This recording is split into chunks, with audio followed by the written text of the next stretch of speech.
Hello and welcome to a unboxing with a cheese slicer. Why with a cheese slicer? What is a cheese slicer? Have you seen one of these? It's a typical Swedish tool for making slices of your cheese that are kind of thin.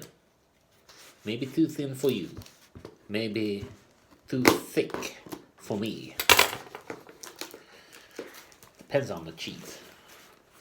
If it's a good cheese, like Portsalut, then it's good.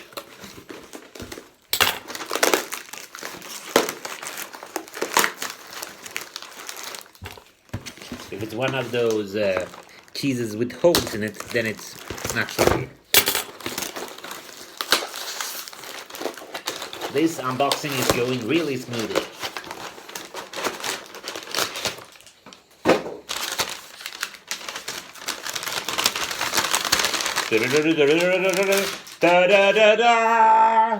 Gauntlet Dark Legacy. Oh, and the disc is inside as well. That's good stuff. This case is kind of roughed up, but